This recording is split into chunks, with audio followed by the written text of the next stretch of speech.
మనం మన ధర్మాన్ని ఆచరించాలి. అయితే మీ అందరికి జడలేసుకోవడం వచ్చు కదా, ఎంతమంది వేసుకున్నారు చెప్పండి, వేలతో లెక్క వేయచ్చు. పూజకు వచ్చేటప్పుడు కొంచెం పద్ధతిగా రావాలన్నమాట. పంచమాంగళ్యాలు ఉంటాయన్నమాట. ఆడవారికి జుట్టు జడ వేసుకుని పూలు పెట్టుకోవడం, బొట్టు పెట్టుకోవడం, మంగళసూత్రాలు, మెట్టెలు, నల్ల పూసలు, గాజులు ఇవన్నీ కూడా ఈసారి నుంచి పూజకు వచ్చేటప్పుడైనా జడ వేసుకొని, బొట్టు పెట్టుకొని, గాజులు వేసుకొని అలా చేస్తూ ఉండాలి. ఎందుకంటే మన ధర్మాన్ని మనం కాపాడాలి. ఇప్పుడు మీ పిల్లలకు చెప్పాలనుకోండి, మీరేం చెప్తారు? ఇప్పుడు చెప్పబోయేది ఏంటంటే, మీ పిల్లలకి ఇప్పటి నుంచే సంస్కృతి సాంప్రదాయాలు నేర్పండి. ఇప్పటి నుంచి నేర్పకపోతే తర్వాత వాళ్ళు అలవాటు పడరు. ఇప్పుడు నేను కొన్ని పూజలు చేయడానికి వెళ్ళినప్పుడు వీళ్ళు పెద్దవాళ్ళు ఇక్కడ పూజ చేస్తూ ఉంటారు, పిల్లలు బెడ్రూమ్ లోకి వెళ్ళి ఫోన్ నొక్కుంటున్నారు, టీవీ చూస్తూనే ఉంటారు. వాడి నుంచి పూజ దగ్గర కూర్చోమంటే కూర్చోడు. చిన్నప్పటి నుంచే ప్రయత్నపూర్వకంగా వాళ్ళతోటి స్తోత్రాలు గాని, శ్లోకాలు గాని, అసలు గుడి అంటే ఏంటి, పూజలంటే ఏంటి మనం తెలుసుకొని వాళ్ళకి తెలియజెప్పాలన్నమాట. అలా చేస్తే వాళ్ళు సంస్కారవంతులు అవుతారు. చదువు 30% ఉన్నా మిగతా 70% సంస్కారం ఉండాలి. ఆ సంస్కారం వల్లనే చివరి దశలో వాళ్ళు మనం చూసుకోగలిగేది అనమాట. వృద్ధాశ్రమాలు ఎందుకు ఉంటున్నాయంటే పిల్లల్లో అవగాహన లేక, పెద్దవాళ్ళు చెప్పక.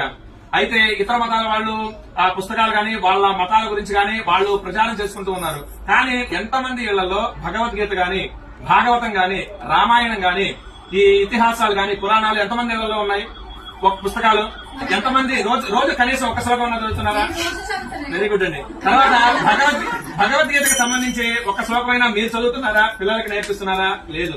కాకపోతే ఈ సీరియల్స్, సినిమాలు వస్తూ ఉంటాయి, ఎంటర్టైన్మెంట్ ఉండొచ్చు జీవితంలో. కానీ జీవితం మొత్తం ఎంటర్టైన్మెంట్ కాకూడదు. మనకి 54 లక్షల జీవరాశులు ఉన్నాయి. వాటిల్లో విచక్షణ కలిగింది, బుద్ధి కలిగింది ఒక మనుషులకు మాత్రమే. మనకి జ్ఞానం ఉంది, బుద్ధి ఉంది.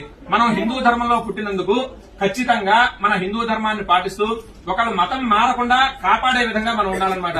ఇప్పుడు ఎడారి మతం వాడు వచ్చేసి నా మతంలో ఇది ఉంది అని చెప్పినప్పుడు మనం కూడా చెప్పగలగాలిగా. శివుడు ఎంత శక్తివంతుడు, రాముడు ఎంత శక్తివంతుడు, విష్ణుమూర్తి ఎంత శక్తివంతుడు, వీళ్ళు ఎంతమందితో యుద్ధం చేశారు, ఏమేం చేశారని మనకు తెలియాలి ముందు, వాళ్ళకి చెప్పాలి అంటే.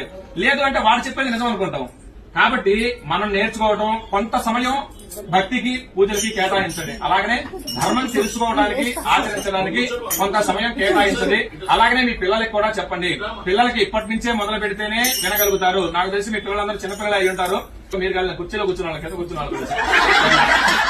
10-12 సంవత్సరాలు వాళ్ళు అయి ఉంటారు. కాబట్టి ఇప్పటి నుంచే మొదలు పెట్టండి. ఇప్పటి నుంచి మొదలు పెడితే కనీసం రోజుకు ఒక శ్లోకం, లేదు అంటే మన ధర్మం ఇది, బొట్టెందుకు పెట్టుకోవాలి. అలాగనే ఈ కొన్ని స్కూళ్లలో బొట్టు పెట్టుకోనీరు, జడ వేసుకోనీరు, రిబ్బన్లు వేసుకోనీరు, గాజులు వేసుకోనీరు.